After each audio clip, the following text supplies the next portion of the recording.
สบายดีพี่น้องกลับมาอีกแล้วเด้อภูเกาลักพี่น้องเลยภูเกาลักอ่าขึ้นมาได้ประมาณครึ่งหนึ่งเลยพี่น้องเลยมีสภาพภูเกาลักกาซีเมืองน่านแขวงหลวงพระบางพี่น้องเลย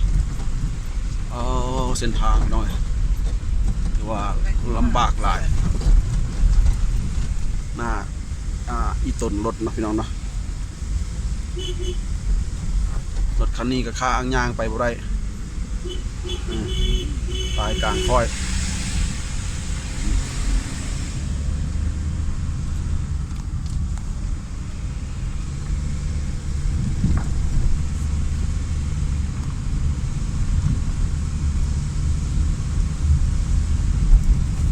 สภาพเส้นทางพี่น้องเอ้ย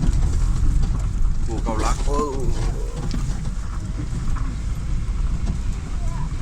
คุมเอาแท้เอาว่าพี่น้องเอ้ยทั้งคุมทั้งสั้น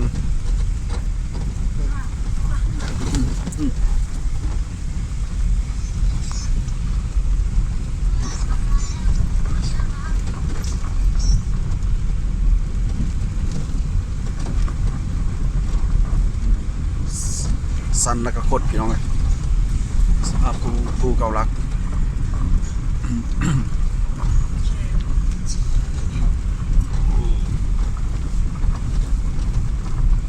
ดูเลยตอนนั้นกำลังลงมาขี้ฝุ่นลึกดิพี่น้องนะฝุ่น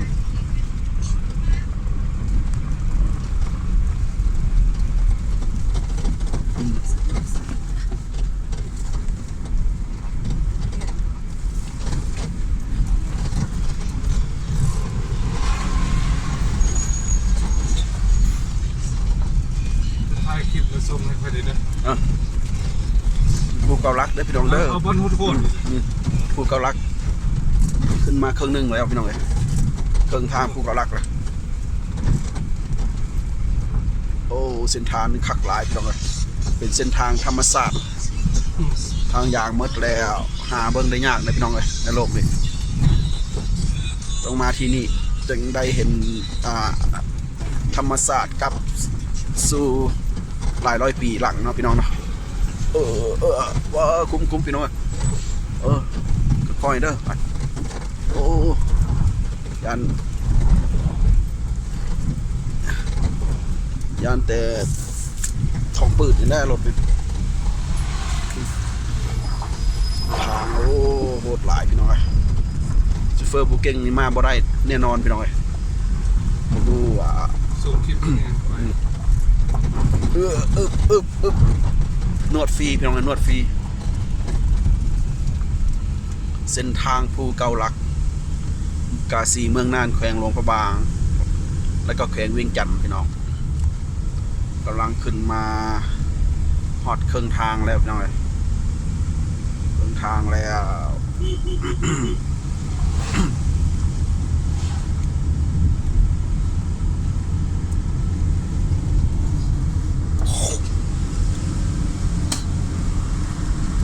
อันนี้ก็เป็นจุดชมวิวที่หนึ่งเด้อพี่น้องเด้อจุดชมวิว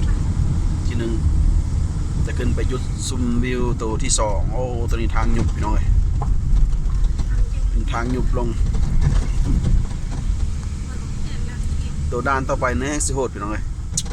ด้านต่อไปให้สิโหดว้าขุมพิลึกลีพี่น้องเลยอินทกรหินโอ้ค่อยๆได้โอ้ตายโอ้บอนี้เลิกตัวนี้ไอ้ระวังนิดนึงเลิกตัวนี้ชีวิตอยู่บ่นี่พิลึกดีพี่น้องเลยกันใจได้เบรกซอยโซเฟอร์เว้ยเบรกซอยแล้วก็เร่งซอยเพิ่นนี่นะยันบกขึ้นบ้านมันสวยฝนเบ่งเกิดได้เบรกซอยเพิ่นแล้วก็ได้เร่งซอยเพิ่นกำลังซอยเพิ่น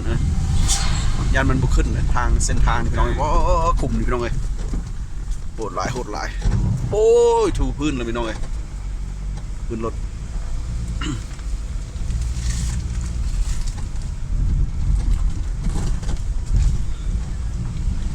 มันเป็นดินสไลด์ลงพี่น้องเลยภูสไลด์ลงแต่ละปีมันจะดินจะสไลด์ลง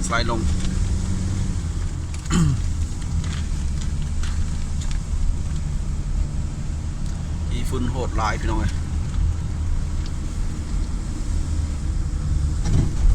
เอาคลิปตัวนี้นะส่งมาให้ โดยเ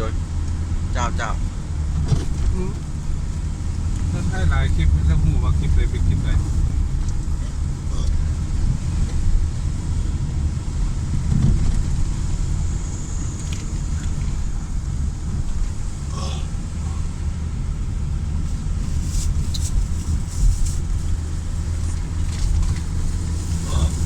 เส้นทางภูเกาลักเด้อพี่น้องเด้อกำลังขึ้นไป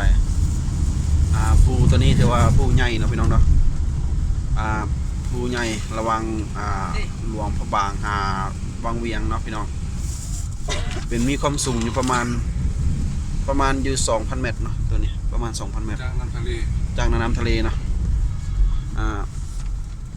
อากาศจะเย็นตลอดปีที่นี่นะแล้วก็มีฝนตกเกือบตลอดปีด่านตัวนี้ก็โหดหลายพี่น้องด่านตัวนี้กำลังสิขึ้นต่ออี มั ก นไปก่อน ตัวนี้โหดหลายตัวนี้พี่น้อง ให้ เอ้ย มันไปก่อนซะ สั้นสูงสั้นและอันตราย เดี๋ยวมันไปบ่วิดอันตราย